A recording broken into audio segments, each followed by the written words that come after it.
கண்ணோட்டம். ஓட்டம் என்று முடிகிற ஒரே அதிகாரம் 133 தலைப்புகள்ல ஓட்டம் என்கிற வருகிற ஒரு அதிகாரம் கண் ஓட்டம். அது எப்படி கண் ஓடுமான்னு கேட்கக்கூடாது. கண்ணோட்டம் என்பது இரக்கம் உடையவனாக இருத்தல்.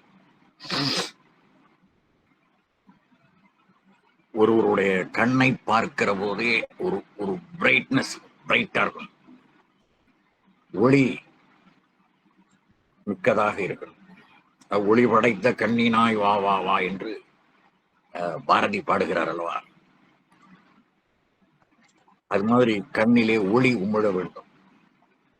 சிலருடைய கண்கள் பார்த்தா தூங்குன மாதிரியே இருக்கும். முடிச்சிருக்கிற போதே தூங்குன மாதிரியே அவருடைய கண்கள் இருக்கும். அப்படி இல்லாம இந்த கண்ணோட்டம் எழுச்சி உடையதாக இருக்கும். கண்கள் எழுச்சி உடையதாக இருக்கும். அப்புறம் கண்ணோட்டம் என்பது மனதும் சேர்ந்து அந்த கண்ணிலே நுழைய வேண்டும். அப்ப அந்த தூய அன்பு இருந்தால்தான் அந்த இரக்கம் வரும். அந்த தூய அன்பு மனதிலே இல்லை என்றால் இரக்கம் வராது. கண்ணோட்டம். கண்ணிற்கு அணிகலம் கண்ணோட்டம் என்பார் முதலாவது குறளிலே. கண்ணிற்கு அணிகலம் கண்ணோட்டம். கண்ணுக்கு மைதீட்டுவது அழகு பெண்களுக்கு. பொதுவான அழகு என்பது, உண்மையான அழகு என்பது,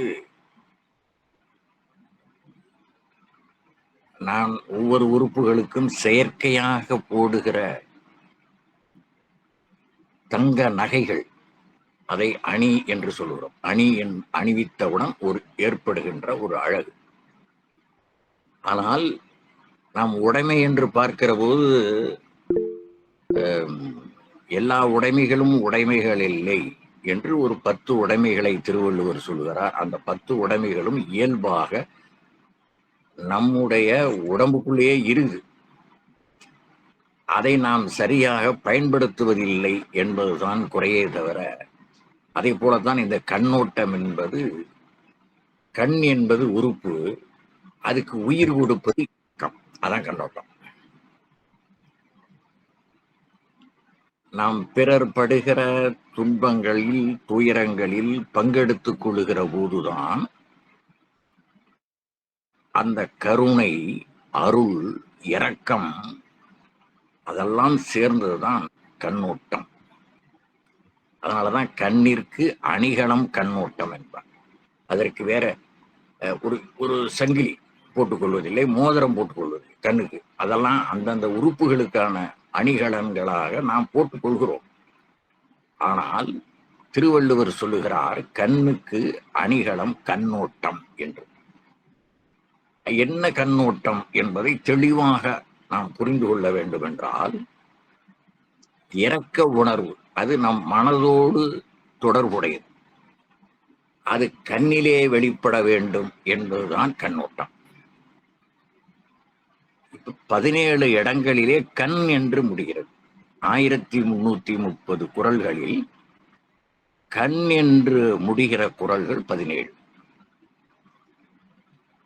இந்த அதிகாரத்திலே 3வது குறள் கண் என்று முடிகிறது. கண் சிவந்து, கோபம் அதிகமான அது வெகுளி, சினம் அதிகமான அதுக்கு வெகுளி. அப்படி கண்களெல்லாம் சிவந்து இருக்கின்ற, அப்படி இருக்க வேண்டிய சூழ்நிலையிலும் கூட தன்னிடம் வருபவர்கள் மீது காட்டுகிற இரக்கம் இருக்கிறதே, அதுதான் கண்ணோட்டம். ஏனென்றால் அவர்கள் எந்த சூழலில், எந்த நிலையில் அவருடைய நிலை இருக்கிறது என்று நமக்கு தெரியாது. ஏதோ ஒரு கோபத்தில் இருக்கிறார் என்றாலும் கூட அவர்கள் மீதும் நாம் கருணை காட்ட வேண்டும் என்று நினைப்பதுதான் கண்ணோட்டம். உயர்பண். கண்ணோட்டம் என்பது உயர்பண், இரக்கம் காட்டுதல். அருள் மலிந்த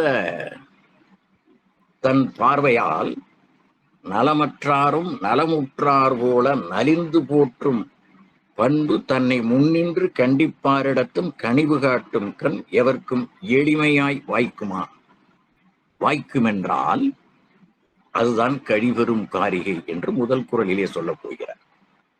இதை ஒருத்தாற்றும் பண்பினார், இது 9வது குறள். ஒருத்தாற்றும் பண்பினார் கண்ணும் கண்ணோடி பொறுத்தாற்றும் பண்பே தலை. இந்த கொடுமையான முகத்தை வைத்துக் கொண்டு நம்மோடு சண்டை போட வேண்டும் என்று வருகிறார்கள் அல்லவா? அப்படி வருகிற போது அவரை வரவேற்று உபசரித்து முதலில் தண்ணீர் வழங்குகிற போதே அவர்களுக்கு பாதி அடங்கிவிடும். நாம் இப்படிப்பட்ட பண்பாளரையா நாம் கோபித்துக் கொண்டு வருகிறோம் என்று பாதி அடங்கிவிடும். அப்புறம் ஆற்றாமையினாலே மீதியை சொல்லுவார்கள். அவர்களுடைய மனதோடு ஒன்றிய பார்வையால், அந்த இரக்க குணத்தோடு, சும்மா பசப்பக்கூடாது. வெளி தோற்றத்திற்காக அவரை நயந்து எப்படியாவது அனுப்ப வேண்டும், அப்படி இருந்தால் அது கண்ணோட்டம் இல்லை. மனதிலே இவரை சாந்தப்படுத்தி அமைதிப்படுத்தி அவரை மனம் முழு திருப்தி அடைகிற அளவுக்கு அவரிடம் கண்ணோட்டத்தை காட்டி அனுப்ப வேண்டும் என்பது இந்த கண்ணோட்டத்தினுடைய முக்கிய கொள்கை. அதனாலதான் அந்த ஒருத்தாற்றும் பண்பினார், எப்படியாவது பழி வாங்கணும் அப்படிங்கிற மாதிரி எண்ணத்தில் இருப்பாதான் ஒருத்தாற்றும். அப்படி உள்ளவர்களிடத்தில் இங்கே கண்ணும் என்று வருவது இந்த கண் அன்று. இந்த இடத்துல மூன்றாவது சீராக வருகிற கண் என்பது இந்த கண்ணோட்டம் என்று சொல்லுகின்ற கண்ணம். இங்கே இலக்கணம் என்ன? இலக்கணம் இடம். அப்படிப்பட்டவரிடத்தும் என்று பொருள். பொறுத்தாற்றும் பண்பே தலை. கண்ணோடி, இதுதான் இரக்கம். நாலாவது சீர் கண்ணோடி. மூணாவது சீர் கண்ணும் என்பது. அந்த கண்ணும் என்பது இடப்பொருளில் வருகின்றது. அதற்கு பொருள் கிடையாது. அது இலக்கணத்திலே இடப்பொருளில் வரும். இன்னாரிடத்து கொண்டு போய் கொடுன்னு சொல்றோம் இல்லையா, அங்கே கண் வரும். அந்த கண் இடப்பொருள் வரும். இடப்பொருளில் வருகின்ற இலக்கணம். நான்காவது சீராக 9வது குறள்ல நான் சொல்லிட்டு இருக்கேன். இந்த சந்தர்ப்பத்துக்கு ஏற்ப முன்னால சொன்ன திருக்குறளுக்குள்ள கண்ணோட்டம் தலைப்பதான் சொல்லிட்டு இருக்கிறேன்.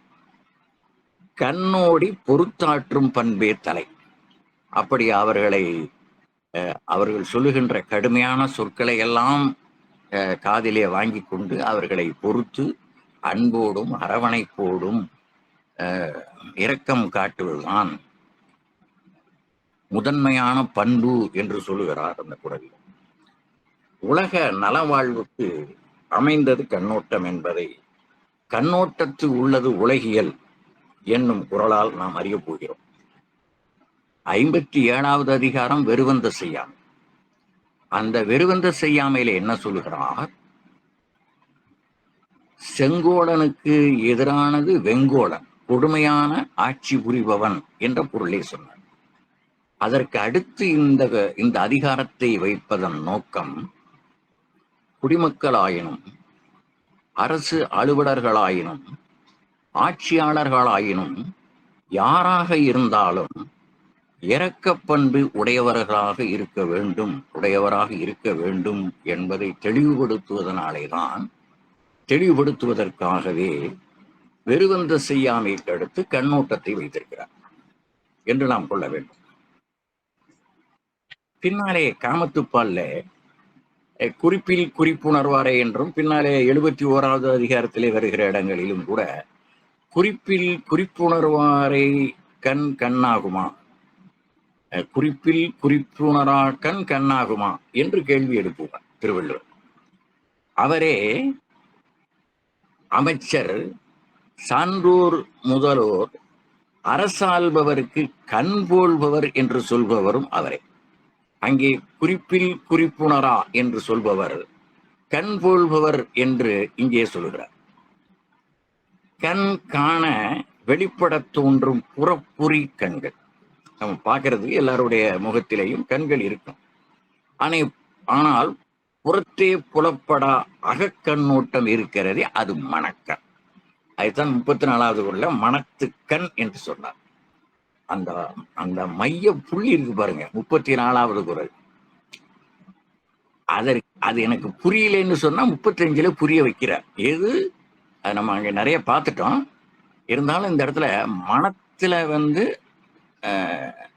அக ஒழுக்கம் இருக்க வேண்டும் என்றால் மாசு இல்லாமல் இருக்க வேண்டும், குற்றம் இல்லாமல். என்ன குற்றம் என்பதற்கு ஒரு சிறு விளக்கம் தான் அழுக்கார் அவ அவைகளை என்னாச்சொல் என்று சொல்லுகிற 35வது குறள். இதுதான் திருக்குறளுடைய மைய புள்ளி. அதனால இந்த மாசு என்பது உள்ளத்தில் இருந்து கிள்ளி எரியப்பட வேண்டும் என்பது கருத்து. இங்கே முதலாவது குறளிலே சொல்ல போகிற போது கண்ணோட்டம் என்னும் கழிபெறும் காரிகை என்கிறார். காரிகை என்றால் பெண், பெரும் காரிகை என்றால் அழகான பெண்.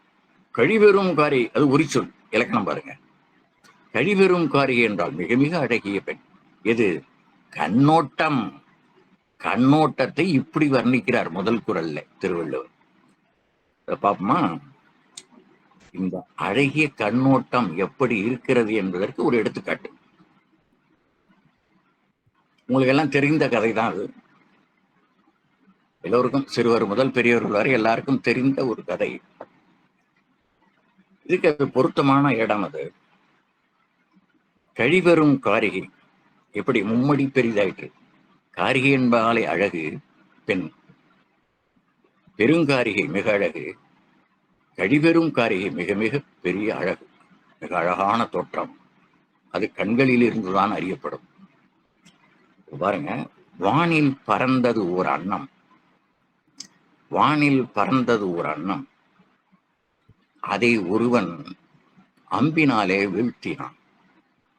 அது அடிபட்டு குற்றுயிரும் கொலை உயிருமாக கீழே விழுந்தது. ஆனால் அதற்கு உயிர் இருக்கிறது. இதை கவனித்தார் புத்தர். அருகே சென்று அந்த அன்னத்தை எடுத்து தன் கன்னத்தோடு இணைத்துக் கொண்டார். அது ஆறுதல் அடைந்தது. புத்தரின் கண்ணோட்டத்தால், கழிவெறும் காரிகை கண்ணோட்டம் அல்லவா, அந்த புத்தரினுடைய அந்த தொடு உணர்வு அதற்கு இதமாக இருந்தது. தான் பட்ட அடியிலும் வழியிலும் குருதி வழிகின்ற போதும் அதற்கு இதமாக இருந்தது. அதுதான் கழிவெறும் காரிகை. அவன் வருகிறான், நான் வீழ்த்தியது அது என்னுடையது என்று சொல்லுகிறான். ஆனால் புத்தர் சொல்கிறார், அது உன்னால் வீழ்த்தப்பட்டது உண்மை, ஆனால் அது சாகவில்லை, நீ புலால் உண்பவன். இப்படி சொல்லுகிறார் புத்தர். சொல்லுகிறார், நீ புலால் உண்பவன், ஆகையினால் நீ இது வீழ்த்தியது இறந்திருந்தால் அது உன்னதாக ஆகலாம். ஆனால் உயிரோடு இருக்கின்ற உயிரினங்களை துன்பப்படுகிற போது அந்த துன்பத்தில் பங்கு கொண்டு காப்பாற்றுவது என்னுடைய பொறுப்பு என்று புத்தர் சொல்கிறார். ஆகையினாலே நான் உனக்கு தரமாட்டேன். வழக்கு மன்றம் செல்கிறார்கள். பார்த்தீங்களா, அவனே ஒரு அரசனாக இருந்தவன், அரச குடும்பத்திலே பிறந்தவன், அதையெல்லாம் தொடர்ந்து வந்தவன். இப்ப நீதி வேண்டி அந்த அரசனை இன்னொருவனிடம் செல்ல வேண்டிய சூழல் ஏற்பட்டிருக்கிறது. நீதிமன்றம் செல்கிறார்கள். நீதிபதி கேட்கிறார். தன்னுடைய வாதங்களை 2 பேரும் சொல்லுகிறார்கள். சொன்னவுடன் அந்த நீதியரசர் புத்தர் முன்னாலே அந்த அடித்த அந்த தேவதத்தனுக்கு என்ன சொன்னாரோ அதையே அவர் தீர்ப்பாக சொல்லுகிறார். நீதியரசர், புத்தர் சொல்வது சரிதான், அவர் காப்பாற்றுகிற பணி அவருடையது என்பதனால நீ அதுக்கு உரிமை கொண்டக்கூடாது. 2 பேரும் வெளியே வந்து விடுகிறார். என்றாலும் காலமெல்லாம் அவர்களுக்கு துன்பம் அளித்துக் கொண்டே இருக்கிறார். ஒருவருக்கும் உங்களோட வாழ்க்கையில சிலர் எதிரியாக அமைந்து விட்டார் என்றால் கடைசி வரைக்கும் இவரை எப்படி வீழ்த்துவது என்று அந்த சூழ்ச்சி திறனோடவே மனதிலே ஆழ்ந்து கொண்டே இருப்பார்கள். அவர்களுக்கு வேற பொழப்பே இருக்காது. யாரை எப்படி வம்புழுக்கலாம், என்ன பண்ணலாம் என்று மனதிலே நினைத்து கொண்டே, அதுதான் அந்த கதையெல்லாம். அந்த தேவதத்தன் எத்தனையோ முறை முயற்சிக்கிறான். முயற்சி பண்ணி ஒரு முறை அவன் ஒரு குன்றுக்கு அடியிலே அமர்ந்து தன்னுடைய பணியை ஆற்றிக் கொண்டிருந்தார். இதுதான் சமயம் என்று குன்றிலே மேலே ஏறி ஒரு கல்லை அவர் மேல் உருட்டி விடுகிறார் அந்த தேவதத்தன். இதை அவர் ஞானத்தினாலே அறிந்து விடுகிறார். ஏதோ ஒன்று நடக்கிறது என்று பார்த்தார். தள்ளி போகிறார். தள்ளி போகிறது அவருடைய கால் சிண்டு உரலிலே அவர் முழுமையாக நகர்வதற்குள்ளாக பட்டு அது ஓடிவிடுகிறது. கால் நைந்து விட்டது. அந்த காலிலே உள்ள ஒரு சுண்டு வரல் நீந்து விட்டது. நிமிர்ந்து பார்க்கிறார் அவனை. இப்பொழுதும் உனக்கு தோல்விதான். நீ என்னை கொல்ல நினைக்கிறாய், ஆனால் நான் தப்பிவிட்டேன். என்னுடைய ஒரு சிண்டு வரல் நைந்து விட்டது. இத்தோடு உன்னுடைய தீமையான எண்ணத்தை நிறுத்திக்கொள் என்று அவர் சொல்கிறார். அதாவது தன்னை கொல்ல வந்தவனுக்கும் அறிவுரை சொல்லுது. இன்று போய் நாளை வா என்று ராமபிரான் ராமாயணத்திலே சொன்னார் அல்லவா ராவணனுக்கு. அதே போல இதோடு நிறுத்திக்கொள், நீ ஆக்கம் பெறுவாய் என்று சொல்கிறார். இதுதான் கழிவெறும் காரிகை என்பதற்கான எடுத்துக்காட்டு. ஒரு பழமொழியோடு நம் முதல் குறளுக்கு வரலாம்.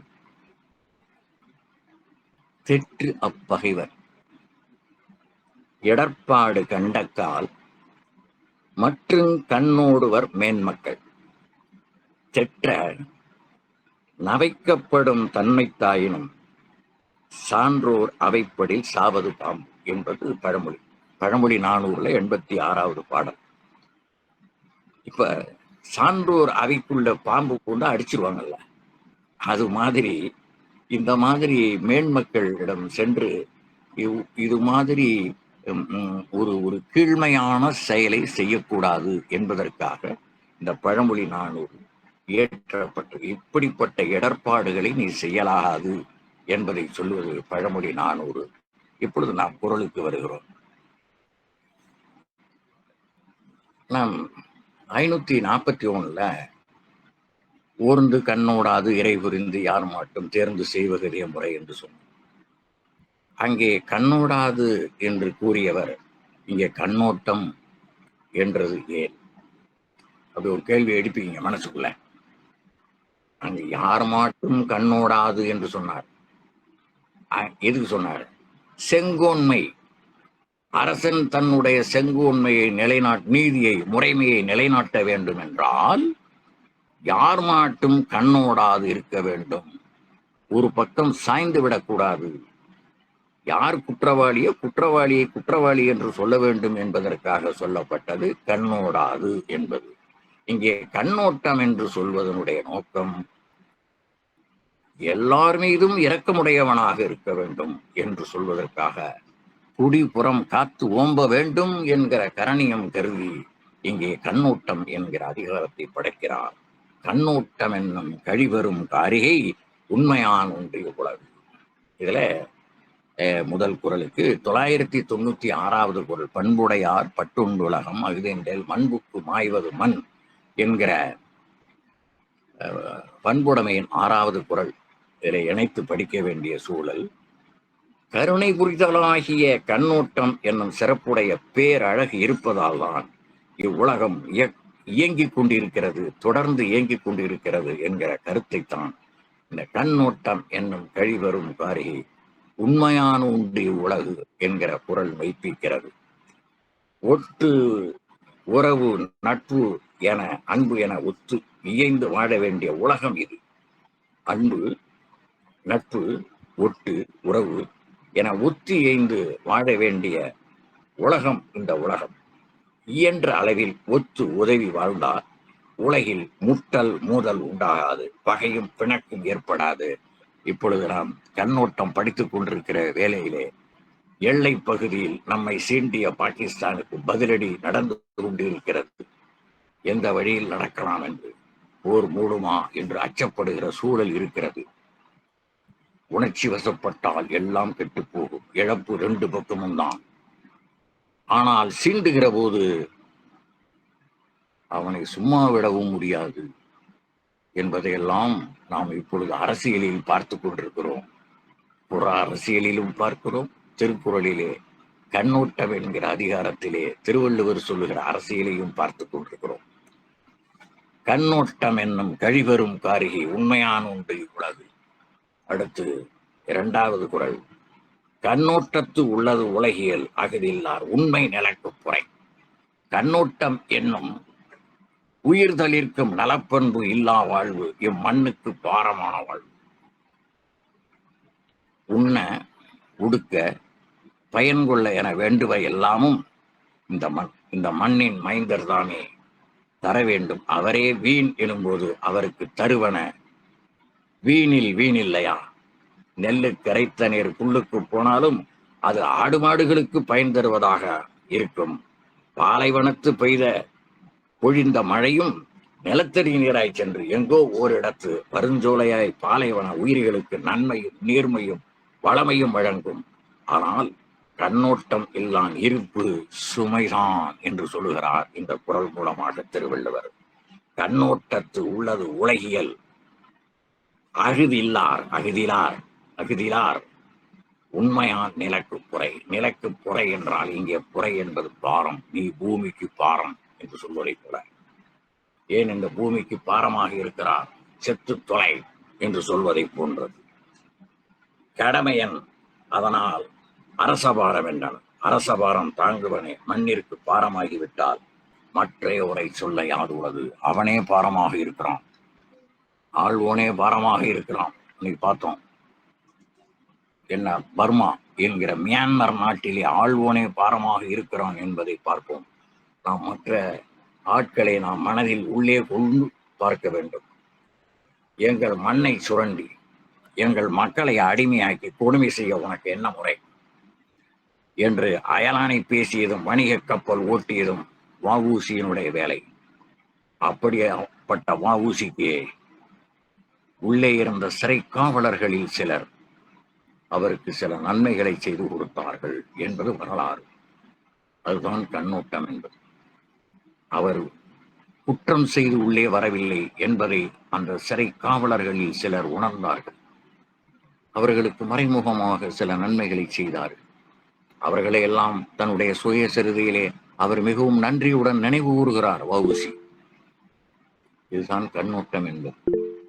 அவர் எவ்வளவு பெரியவர், எத்தனை பேர்த்துக்கு இந்த நாடு முழுமையும் உள்ள அத்தனை பேரும், தமிழ்நாட்டின் மட்டுமல்ல இந்தியா முழுமையும் உள்ள அத்தனை கோடி, அன்று 30 கோடி முகமுடையாள் என்று பாடினாரே, இவர் வாழ்ந்த காலத்திலே 35-36 கோடி இருக்கும். அதற்கு பின்னாலேயும் 25 ஆண்டுகள் வாழ்ந்தவர் வஉசி, பாரதிக்கு பின்னாலேயும். அவ்வளவு பேரின் மீதும் கண்ணோட்டம் உடையவராக விளங்கிய அந்த வஉசியின் மீது அந்த சிறை காவலர்கள் கண்ணோட்டம் உடையவராக விளங்கினார்கள் என்பதுதான் இந்த 2வது குறையினுடைய கருத்து. கண்ணோட்டம் உள்ளது உலகியல், அழுதின்றேல் உண்மையான நிலக்கு குறை.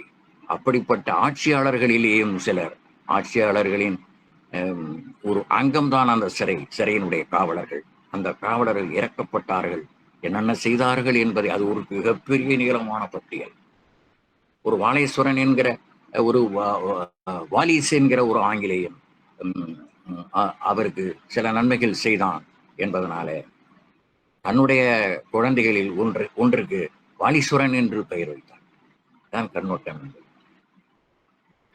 ஆங்கிலேயனாக இருந்தும் அந்த அதிகார பொறுப்பில் இருந்தும் கூட அவருடைய தன்மை கருதி அவர் மீது கண்ணோடினான் பாருங்கள். இவருடைய கண்ணோட்டம், அவனுடைய பெயரை வைத்தார். நன்றி உணர்வு. அடுத்து 3ஆம் குறள். இதெல்லாம் பெரிய சுயசரிதையில பெரும் பகுதி. இதெல்லாம் படித்தா அதுக்கே தனியா 1/2 மணி நேரம் வேண்டும். பண்ணன் நாம் பாடற்கு எய்கின்றேன், கண்ணன் நாம் கண்ணோட்டம் இல்லாத கண். பண் என்பது தன்னகர ஒற்று போடணும். இதுதான் ராகம். இது நமக்குடைய உயிர். இயலிசை நாடகம் என்று சொல்றோம், முத்தமிழ் என்று சொல்கிறோமே, அதுல உயிர்ப்பு இந்த பண் தான். இதை நம்ம ஆட்கள் நமக்கு குழந்தைகளுக்கு சொல்லிக் கொடுக்காம விட்டோம். அப்ப பாரதி காலை எழுந்தவுடன் படிப்பு, பின்பு கனிவு கொடுக்கும் நல்ல பாட்டுன்னு பாடினான். எத்தனை குழந்தைகள் காலையில எழுந்திருச்சு அந்த படிக்கிறாங்க, அதுக்கப்புறம் பாட்டை பாடுறாங்க. அதுக்கப்புறம் தெய்வ வழிபாடுன்னு எதுக்கு வச்சான்? தமிழ் பாடல் இல்லப்படாதான் உயிரோட்டமானது, தமிழ் பண் உயிரோட்டமானது.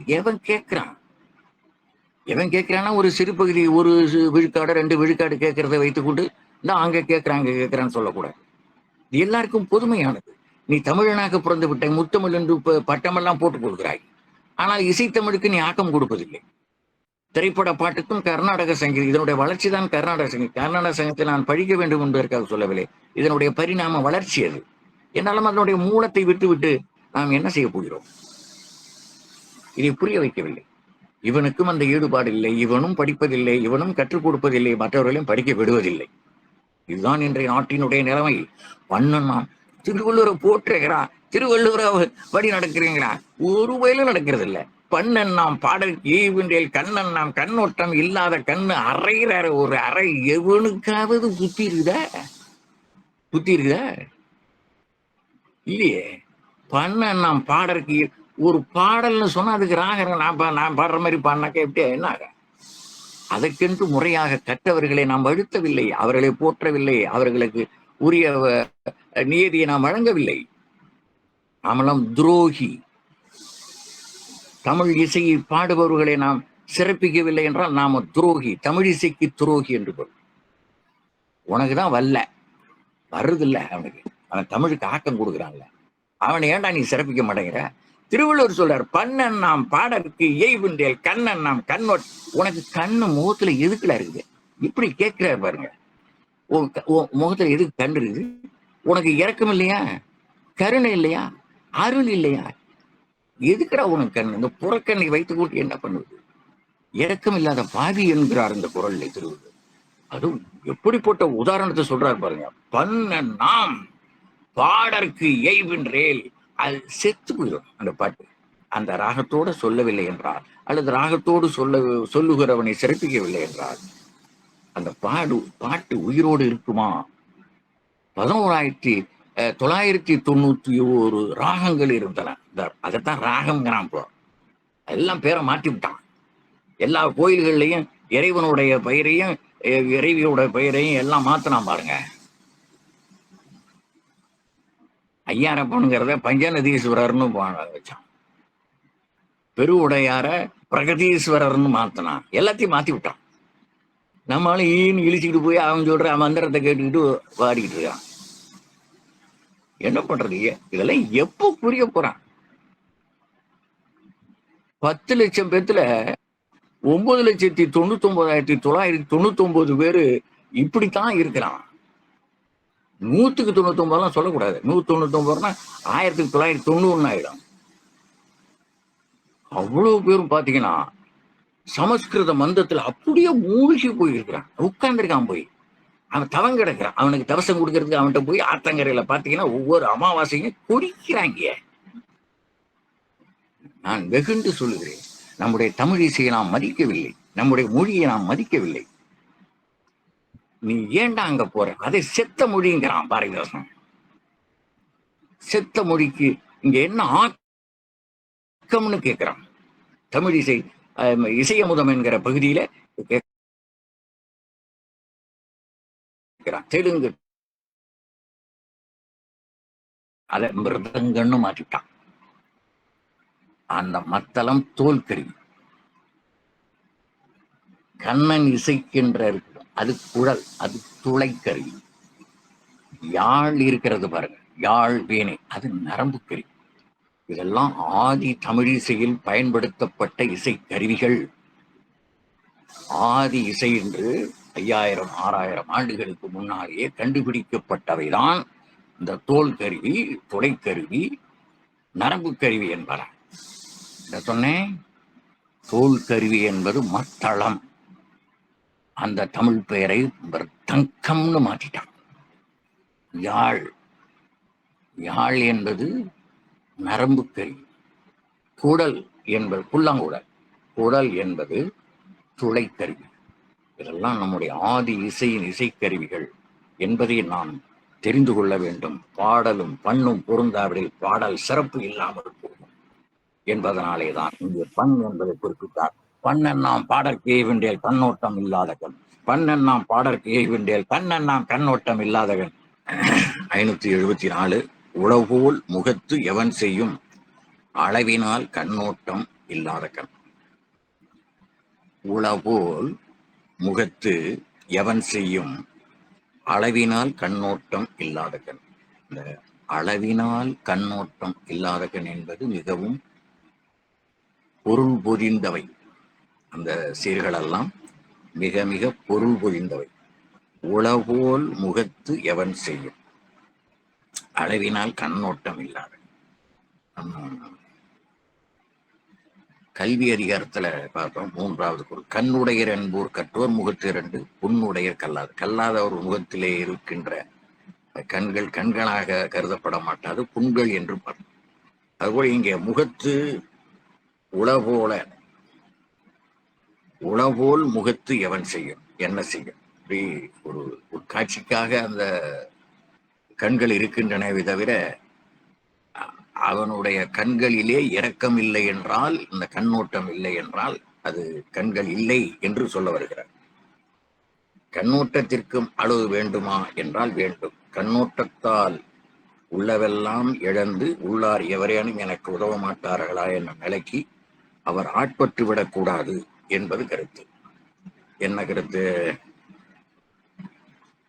இப்ப பாரி 300 ஊர்த்தே தன் பரம்பு நன்னாடு 300 ஊரும் பரிசிலர் பெற்றனர்.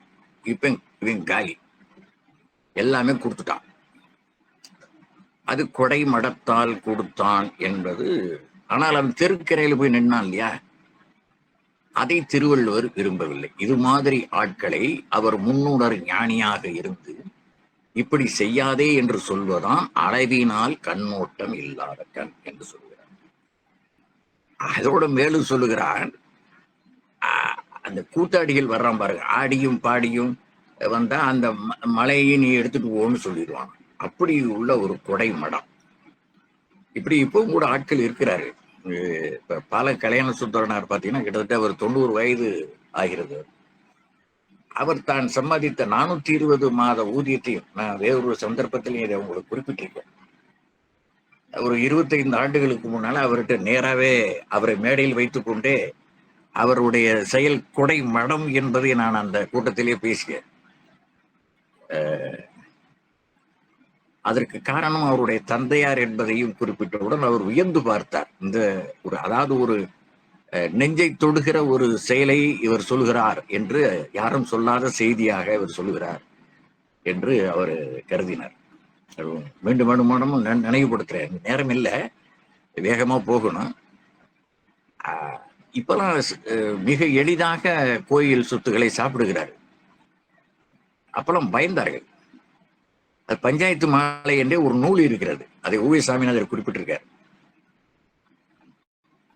அந்த நூலை படித்துத்தான் தர்மகர்த்தாக்களை நியமிக்க வேண்டும். அதாவது இப்ப அறங்காவலர்கள் என்று சொல்லுகிறார்களே, அவர் தர்மகர்த்தாக்கள் என்று சொல்லுகிறார். தர்மகர்த்தாக்கள் ஒவ்வொருவரும் அந்த பஞ்சாயத்து மாலை என்கிற நூலை படிக்க வேண்டும் என்று. அவர் அறங்காவலராக இருந்த அந்த உள்ளூர் கோயில் ஒன்றில் பலா மரத்தில் ஒரு பழமானது வெடித்து விட்டது. அது வேறு யாரும் எடுத்து சென்று விடுவார்கள் என்று கருதி அந்த அங்க பணியாற்றுகிறவர் அறங்காவலர் வீட்டுல கொண்டு போய் வச்சுட்டா அந்த அம்மா கீறி போட்டுச்சு, வாடை வெளியில தொலைக்குது. அவர் வெளியில போன அவங்க அப்பா பால்வண்ணன்னு பேரு, அவர் உள்ளே வருகிறார். பலாச்சுளையினுடைய வாடகை வருகிறதே என்று கால் கழுவிக்கொண்டே வெளியில திண்ணையில தண்ணீர் வைத்திருப்பார்கள், சொம்பு எடுத்து தண்ணீர் கழுவி கொண்டு அவர் துண்டு எடுத்து கொடுப்பார். இதெல்லாம் ஒரு மரபு, இதெல்லாம் ஒரு கலாச்சாரம். தமிழ்நாட்டுல அப்படியெல்லாம் ஒரு காலம் இருந்தது. இது சில சினிமாக்கள்ல வேணா இப்ப பார்க்கலாம். இப்ப நடைமுறையில பெரும்பாலும் இல்லை. ஏதோ மிகச்சில குக்கிராமங்களில் இருக்கலாம், பெரும்பாலான இடங்கள்ல இல்லை. அப்படி வாழ்ந்த அந்த போது பலாச்சொலை வாடை தெரிகிறது என்றார். அந்த அம்மா சொன்னாங்க. சொன்ன உடனே கொடுத்த துண்டை திரும்பி தோளில் போட்டுக்கொண்டு ஒன்றுமே சொல்லாமல் வெளியேறி விட்டார். போய் அந்த பஞ்சாயத்துல போய் கேட்கிறார். பஞ்சாயத்துக்காக குடுமி இருப்பார்கள் எல்லாம் அவர்களிடம் சொல்லுகிற போது, நீங்கள் தான் அந்த 5வது திருவிழா, 5ஆம் நாள் திருவிழாவுக்கு அந்த மண்டகப்படி என்று சொல்வார், அந்த செலவெல்லாம் அவங்க தான் செய்யணும். அந்த அதுக்கு கட்ட வேண்டிய மாலை, பூ போன்றவை, இன்னும் அங்கே செய்ய வேண்டிய அந்த அபிடேக பொருள்கள், பிரசாதம் கொடுக்க வேண்டியது, எல்லா செலவும் அவங்களும். அப்பொழுது தொடங்கியவர் இன்னும் 70-80 ஆண்டுகளாக அது தொடர்ந்து நடந்து கொண்டே இருக்கிறது. அதை ஒரு மிகப்பெரிய பாவமாக கருதினார். சரி, அதை விட்டுருங்க. இப்ப கல்யாண சுந்தரனார் தான் பணியாற்றிய 420 மாத ஊதியத்தை 35 ஆண்டுகள், அதை 24 12ஆல பெருக்கினீங்கன்னா 420 மாதங்களோ ஒரு காசு கூட இல்லாமல் எல்லா குழந்தைகள் நலன்களுக்காக கொடுத்து விட்டார் என்பது அவருடைய வரலாறு. என்றாலும் கூட அவர் இன்று நன்றாகத்தான் இருக்கிறார். அதற்கு பல நிலைகள் உண்டு. அது இன்னும் பெரிய விரிவான கதையாகிவிடும். இந்த கொடை மடம், இந்த பாரியை வைத்து நாம் இங்கே பார்க்கிறோம். 300 ஊரையும் கொடுத்துட்டான், வெளியில நிக்கிறான். அந்த குன்று மட்டும்தான் மிஞ்சி இருக்கு, அதையும் கொடுத்துருவானா. இப்போ இந்த கூத்தாடிகள் ஆடியும் பாடியும், பாரியே உன்னை மாதிரி யாரு இருப்பா, மாரிக்கு அப்புறம் நீ தான் அப்படின்னு சொன்னாக்கா உனக்கு என்ன வேணுமா, இந்த குன்றை கொடுத்துட்டா எடுத்துக்கா, அப்படின்னு போயிடுவாங்க. இதை அவர் சொல்லுகிறார். இன்னொருத்தன் ஆய்வேள் என்று ஒருத்தன், அவன் யானை கட்டும் தறிகள்ல இருக்கிற இடத்துல அந்த காட்டு மயில்கள் ஆடட்டும் என்று சொல்லி அந்த யானைகளை களிர்களை எல்லாம் கொடுத்துட்டான். இது ஒரு கொடை மடம். அந்த அரசு எப்படி போயிருக்க பாருங்க. இவன் மட்டும் இல்ல, அந்த அந்த ஆய்வேள் என்பவனுடைய துணைவியார், அவர் மங்கள அணிகலன் தவிர, மங்கள அணி தவிர மற்ற எல்லா தங்க அணிகலன்களையும் அழித்து விட்டாலும் தெருக்கரில் போய் நிக்கணும். அப்படி நிக்காதேன்னு சொல்றாரு இந்த குரல்ல. திருவள்ளுவர் எப்படி வாழ கத்துக் கொடுக்கிறார் பாருங்க. ஒவ்வொரு குரல்லையும், எந்த குரலையும் வேண்டாம்னு ஒதுக்கிட கூடாது. அளவினால் கண்ணோட்டம் இல்லாத கண் ஆகாறு அளவிட்டு ஆகார் அளவிட்டிதாயினும் கேடில்லை போகார் அகலாக்கடை என்று சொல்லியிருக்காரு அல்லவா. அப்படி தனி மனிதனுக்கு மட்டும் இல்ல, அரச சபையில் இருக்கிறவனுக்கு அப்படித்தான். எல்லாத்தையும் கொடுத்துட்டு என்ன பண்றது? தெருல நன்னா யார் மதிப்பா? பொருள் இல்லாருக்கு உலகம் இல்லை என்றும் திருவள்ளுவர் சொல்லுகிறார் அல்லவா. ஆகையினால உனக்கு தான் என்று ஒரு இடத்துல சொல்கிறார். 5 கடப்பாடுகளிலே தன்னையும் நீ பாதுகாத்துக் கொள்ள வேண்டும் என்று. தன்புலத்தார் தெய்வம் விருந்து உட்கள் தான் என்று 5 ஓம்பல் தலை என்று சொல்லுகிற போது, நீ ஒழுங்கா இருந்தா தானே அடுத்தவனுக்கு வேலை செய்ய முடியும். நீயே பட்டினியுமா இருந்தீங்கன்னா அடுத்த தடவை வரவனுக்கு யாருக்கு கொடுக்க முடியும்? இப்படி நிறைய செய்திகள் இந்த இப்படி ஈகை புரிந்தவர்களுடைய செயல்களை பார்த்தவனால் நிறைய இருக்கும். இது ஒரு நல்ல செயல் செய்வோனை பார்த்து இப்ப தலை, ஆள், புள்ளி, பேர் இதெல்லாம் ஒரு மனிதனுக்குள்ள பெயர்கள். அதுக்கு ஒரு சம்பவம் என்னால சொல்லாம போக முடியல. தியாகராஜ செட்டியார் மீனாட்சி சுந்தரம் பிள்ளை அவர்களுக்கு தலைமானாக்கர். நேற்று திருச்சி தமிழ் சங்கத்துல ஒரு பேரறிஞருக்கு அந்த விருது கொடுத்தாங்க. 100 பாட்டு எழுதுவார், அவருடைய வரலாறு சொல்லும். அப்படி லட்சம் பாடல்கள் எழுதியவர் மீனாட்சி சுந்தரம் பிள்ளை. அவர் பெயரால் அமைக்கப்பட்ட விருது நேற்று திருச்சி தமிழ் சங்கத்திலே மணமேடு குருநாதம் என்கிற பெரியாருக்கு வழங்கப்பட்டது. அந்த மீனாட்சி சுந்தரம் பிள்ளையிடம் ஒரு தலைமாணாக்கராக பயில்கின்ற காலத்துல ஒரு கதை சொல்றாரு அவர். அந்த கதையை சொல்லுகிற போது இவர் வாய் சும்மா இருக்கல. தியாகராஜ செட்டியார் என்ன சொல்லுகிறார், அவர் ஒரு ஆள் தான் போல இருக்கு அப்படிங்கிறார். இது அவரு கேள்விப்பட்டதில்லை. அவர் ஒரு பேரறிஞர் தான், ஆனால் இந்த சாதாரண செய்தியை அவர் கேள்விப்பட்டதில்லை. அதற்காக அவரிடம் கோபித்துக் கொள்கிறார். தன்னுடைய மாணவராகிய தியாகராஜ செட்டியாரிடம் மீனாட்சி சுந்தரம் பிள்ளை, திரிசுரபுரம் மீனாட்சி சுந்தரம் பிள்ளை அவர்கள், என்னப்பா நீ இப்படி இருக்கிற, அவர் எவ்வளவு பெரிய மனிதர், அவரை போய் நீ ஒரு ஆள் என்று சொல்லுகிறாயே அப்படின்னு. அது எங்கள் பகுதியிலே கிராம வழக்கிலே ஒரு போற்றத்தக்க ஒருவரை அவர் ஒரு ஆள் தான் என்று சொல்வது வழக்கம். அது உங்களுக்கு தவறாக தெரிந்தால் இனிமேல் நான் சொல்லாமல் இருக்கிறேன் என்று பணிவாக கேட்டுக்கொள்கிறார். ஆனால் அந்த வழக்கத்தை அவர் பின்னால் அறிந்து கொள்கிறார். இப்படி ஒன்று இருக்கிறது என்பது அவருக்கு தெரியவில்லை. இப்ப தலைக்கு ஒரு பழங்குடு அல்லது தலைக்கு 10 ரூபா கொடு அப்படின்னு என்ன அர்த்தம்? தலையில 10 ரூபா வைப்பாங்க. ஒரு மனிதனுக்கு கொடு என்று பொருள். அவன் ஒரு புள்ளி என்று சொன்னால் அவன் ஒரு மிகச்சிறந்த கொடையாளி என்றோ, அல்லது அவன் அந்த ஊரிலே ஒரு பெரிய பணக்காரன் என்றோ, அல்லது அவன் சிறந்த கல்விமான் என்றோ ஒரு பொருளாகும். அது புள்ளி என்பதனால தவறான பொருள் இல்லை. ஆனால் அவருக்கு அந்த கிராம வழக்கு தெரியாததுனால அப்படி சொல்லிட்டார் ஆசிரியர். இவர் கிராம வழக்கத்துல விவசாயத்திலே புழங்கியவர் என்பதனால இவர் அதை சொன்னார். அதை பின்னால் அவர் புரிந்து கொள்கிறார். இது மாதிரி அந்த பேர் என்பதும் ஆள் என்பதும் புள்ளி என்பதும் தலை என்பதும் மனிதனுக்குள்ள சிறப்பு பெயர்கள். இதைத்தான் அந்த ஈகை, ஒப்புரவு, கண்ணோட்டம், விருந்து இவற்றிலெல்லாம் நாம் பார்க்க விழிப்புணர்வுடன் தம் அறநூலை ஏற்றிருக்கிற திருவள்ளுவர். கண்ணோட்டத்து உள்ளது உலகியல், அதனால் அரிய முகத்துக்கண் வேண்டுவதாகவும் இருத்தலால் அதற்கு உதவாத கண் முகத்து இருந்து என்ன பயன் என்றும் கேள்வி கேட்கிறார். முகத்து கண் கொண்டு காண்கின்ற முடர்கால் யாரு? திருமந்திரம், திருமூலர் சொல்கிறார். அகத்தில் கண் கொண்டு காண்பதை ஆனந்தம் என்று சொல்கிறார். உனக்கு கண்ணோட்டம் இல்லை, ஆனால் உன் முகத்தில் இருக்கும் கண்கள் உனக்கு மட்டும் உலகத்திற்கு பயனில்லை, உனக்கு மட்டும்தான் உதவும், உலகத்திற்கு அதனால் பயனில்லை. அதனால் என்ன வேண்டும்? இரக்கம் வேண்டும் என்பதை இந்த குரல் மூலமாக எடுத்து காட்டுகிறார். மீண்டும் குரலை பாருங்கள். உளவோல் முகத்து எவன் செய்யும் அளவினால் கண்ணோட்டம் இல்லாத கண் என்பது அதனுடைய கருத்து. அடுத்து 75 கண்ணிற்கு அணிகலம் கண்ணோட்டம் அகுதென்றேல் புண்ணென்று உணரப்படும். இதுக்கும் அந்த எண்ணன்ப என எழுத்தன்பை விரண்டும் கண்ணன்ப வாழும் இருக்கு. கண்ணுடையோர் கற்றோர் முகத்திரண்டு புண்ணுடையர் கல்லாதவர் என்கிற 2 குறள்களையும் நாம் இணைத்து படிக்க வேண்டும். கண்ணிற்கு இயல்பாய் அமைந்த அணிகலன் கண்ணோட்டமே ஆகும். அவ் அணிகலம் இல்லா கண்ணன்று புண் என்று இந்த குறள் மூலமாக வெளிப்படுத்துகிறார். அணிகலன் இல்லா அணிதல் இல்லா கண்ணுக்கு பண்புதான் அணிகலன் என்பதை இந்த குறள் மூலமாக திருவள்ளுவர் கல்வி கற்றோர் கண்ணோட்டம் கற்றோர் மாட்டு இல்லை என்றால் அவர் கற்ற கல்விதானா என்று வணங்க வேண்டும். கல்வி அறிவில் ஓங்கியவர் ஆனால் கண்ணோட்டம் எள்ளத்தனையும் இல்லராய் உலகையே ஒழிக்கும் குண்டுகளையும் நச்சு வழிகளையும் எரிமங்களையும் நச்சு எரிவாயெல்லாம் தூக்கி எறிகிறான் பாருங்க. இப்ப நடந்துகிட்டு இருக்கு. போர் வருமா என்று தெரியவில்லை. காலையில் எடுத்து பார்த்தால் பயங்கரமாக இருக்கிறது. என்ன நடக்கும்? இதுல சாதாரண மக்களை எல்லாம் கொண்டு விடுவார்கள். சண்டை போடுவோரோடு மட்டும் இல்லாமல் தங்களுடைய துணிவின்மை காரணமாக, தங்களுடைய இயலாமை காரணமாக சாதாரண மக்கள் மீதும் பெண்கள் மீதும் குழந்தைகள் மீதும் போட்டுவிட்டால் அது பெரிய இழுக்காகிவிடும் என்பதனால் போரை தவிர்க்கவே இந்தியா போராடுகிறது.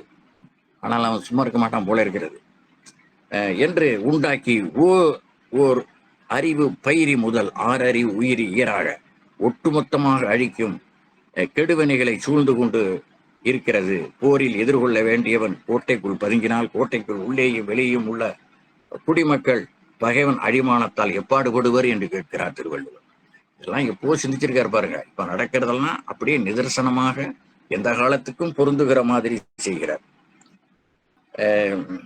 அதற்கு நிறைய காட்டுகள் சொல்லுகிறார்.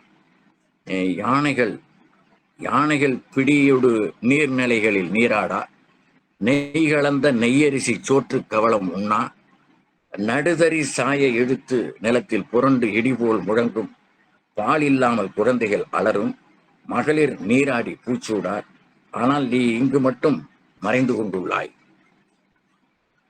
நீ அறவோனாக இருந்தால் இது உன்னது என்று கூறி ஒப்படை, அல்லது மரவோனாக இருந்தால் போரிடு, வெளியே வா என்று அந்த பதுங்கி இருக்கிற நெடுங்கிள்ளியிடம் கோவூருக்கிறார் சொல்லுகிறார். நலங்கிள்ளி போரிடுவதற்கு நிற்கிறான். இல்லை 2 பேரும் அண்ணன் தம்பி தான்.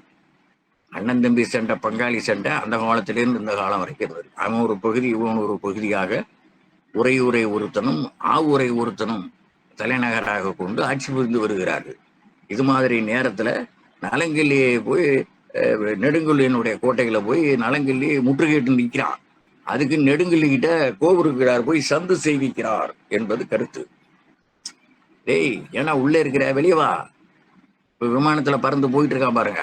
அந்த விமான அதாவது இராணுவ அதிகாரி தன்னுடைய குடும்பத்தெல்லாம் வெளிநாட்டுக்கு அனுப்பிச்சு விட்டான். சமயம் வரும்போது நான் தப்பிச்சு வந்துடுறேன், வேணுங்கிற அளவு சுருட்டிக்கிட்டு நான் அங்கே வந்துடுறேன்னு முன்னால ரகசியமாக அனுப்பி விட்டான் என்று செய்தி இப்போ விடியகாத்தால செய்தி அது என்று இப்படி இவர் சந்து செய்விக்கிறார், கோவூருக்கிறார். எவ்வளவு தைரியம் இருக்கு பாருங்க இந்த கல்வியாளருக்கு, புலவருக்கு. அரசன் இப்படிலாம் பேசியிருக்காரு. இன்னைக்கு ஜனநாயக நாட்டில் பேச முடியாது. தூக்கி உள்ள போட்டு லத்தி தான் பேசும், மனுஷன் பேச மாட்டான். அப்படி இருக்கு சூழ்நிலை. இப்ப நான் சொல்றது தெரிஞ்சா என்னையும் உள்ள கொண்டு வச்சுவேன். உடனே இதை வெளியிடுங்க.